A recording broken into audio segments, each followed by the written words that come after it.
21선이 이탈했다고 하더라도 VWAP 위에서는 함부로 매도 포지션을 진입하는 게 아니라 21선 아래에 VWAP까지 이탈한 이런 지점에서 우리가 매도 포지션을 진입했다고 하면 여기서 다시 21선을 돌파하기 이전까지는 우리가 포지션을 쭉 홀딩을 하다가 다시 21선을 돌파하는 지점, 이런 지점에서 우리가 익청을 진행하면 되는 거예요.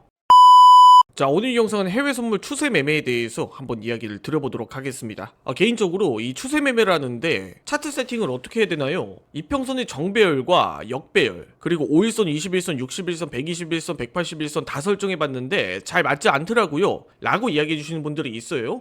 그렇기 때문에 제가 오늘은 추세 매매를 하기 최적화된 차트 세팅에 대해서 한번 이야기를 들어보도록 할 테니까 영상 꼭 끝까지 시청해 주시기 바라겠습니다. 자, 우선 여러분들이 이 추세 매매에 대해서 거창하게 생각할 필요가 없어요. 결국 이 추세라는 건 한쪽으로 방향성이 이렇게 쭉 기울어지는, 방향을 그대로 따라가는 것이고, 그리고 추세가 다시 꺾였을 때 의미 있는 상승 구간이 사그라들고 다시 하락 구간으로 전환이 됐을 때 이 방향을 그대로 따라가는 매매가 바로 추세 매매라는 거예요. 그래서 오늘은 이 추세 매매하기 초보자분들이 가장 최적화된 매매 방식에 대해서 이야기를 들어보도록 할 테니까 영상 꼭 끝까지 시청해 주시기 바라겠습니다. 자, 우선 영상을 시청하시기 전에 아래 더보기란에 있는 홈페이지를 클릭하시면 해외 선물 커뮤니티가 있어요. 이 해외 선물 커뮤니티에 입장하시면 여러분들이 해외 선물에 대한 궁금증, 그리고 다양한 정보들을 이 커뮤니티에서 확인할 수 있다 보니까 해외 선물을 처음 시작해 보신다, 혹은 나는 해외 선물 초보자인데 이 메타트레이더나 해외 선물 한번 본격적으로 해보고 싶다 하시는 분들은 아래 더보기란에 있는 이 커뮤니티 입장해 보셔서 다양한 정보를 받아가시기 바라겠습니다. 자, 우선 이 추세 매매의 최적화된 지표 세팅에 대해서 이야기를 들어볼게요. 준비물은 두 개면 돼요, 여러분. 바로 지수 이동 평균선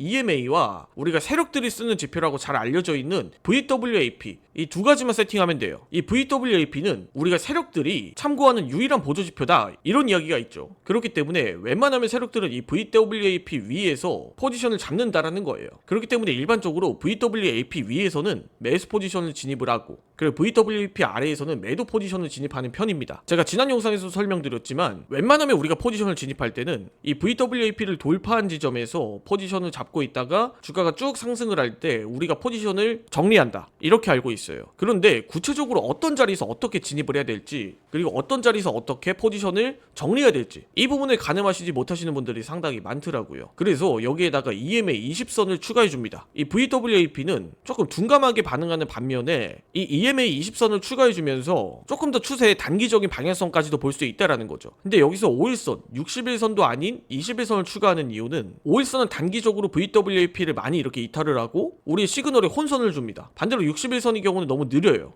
추세의 방향성은 뚜렷하지만 이 VWAP와 신호가 혼선이 될 수가 있기 때문에, 그래서 21선 EMA를 설정을 해주는 겁니다. 자, 그렇다면 본격적으로 차트를 보면서 한번 이야기를 들어보도록 할게요. 여러분들이 이 사실만 알면 돼요. 여러분들의 포지션 선정할 때는 이 VWAP 위에 21선이 위치해 있고 이 21선 위에서 캔들이 위치해 있다라고 하면 이 구간은 매수 타점이 되는 거예요. 혹은 이런 구간을 돌파했을 때가 더 확실한 매수 타점이 될 수도 있겠죠. 그리고 확실하게 21선을 올라타는 지점도 매수 타점이 될 수 있습니다.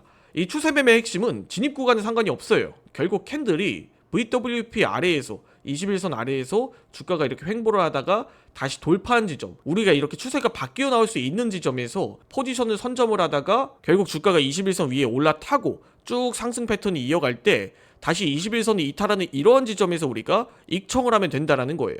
즉, 진입의 기준은 VWAP와 21선이 맞아 떨어졌을 때 우리가 포지션을 진입을 하고, 그리고 청산, 포지션을 정리하는 시점은 21선을 기준으로 이야기를 한다라는 거죠. 자, 그렇다면 매도 타점 또한 마찬가지입니다. 이렇게 주가가 쭉 떨어졌을 때 주가가 다시 21선 아래에 VWAP를 이탈했다라고 하면 우리가 다시 이런 지점에서는 매도 포지션을 진입을 하는 거죠. 그 이후로 청산의 경우도 마찬가지로 21선을 돌파했을 때 이런 지점에서 우리가 익청을 하면 된다라는 겁니다. 자, 그렇다면 다른 자리도 한번 살펴보도록 할게요. 자, 매도 타점의 경우도 이러한 자리를 예시로 들어볼 수가 있어요. 21선이 이탈했다고 하더라도 VWAP 위에서는 함부로 매도 포지션을 진입하는 게 아니라 21선 아래에 VWAP까지 이탈한 이런 지점에서 우리가 매도 포지션을 진입했다고 하면 여기서 다시 21선을 돌파하기 이전까지는 우리가 포지션을 쭉 홀딩을 하다가 다시 21선을 돌파하는 지점, 이런 지점에서 우리가 익청을 진행하면 되는 거예요. 또한 여기서도 마찬가지로 VWAP 아래에 있다라고 하면 주가가 21선을 올라탔다고 하더라도 이런 자리에서 함부로 매수 포지션을 진입하는 게 아닙니다. 다시 또 주가가 VWAP 아래에서 21선이 이탈한다라고 했을 때 우리 이런 지점에서 다시 또 매도 포지션을 진입을 해서 나서 다시 21선을 이탈하기 이전까지 우리가 이런 자리에서 익청을 진행하면 되겠죠. 그렇다면 결국에 주가라는 것이 이러한 패턴들이 계속 반복된다라고 생각을 해보면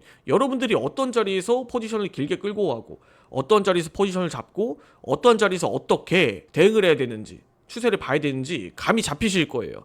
그렇기 때문에 이 21선과 VWAP 이 두 가지를 활용한다라고 하면 여러분들이 추세 매매하는 데는 확실히 도움이 될 수 있을 거라고 저는 생각을 합니다. 뭐 여기서 21선이 아닌 EMA 200선이나 혹은 61선 여러분들이 중요하게 보는 추세의 설정값을 따로 설정해 주셔도 돼요.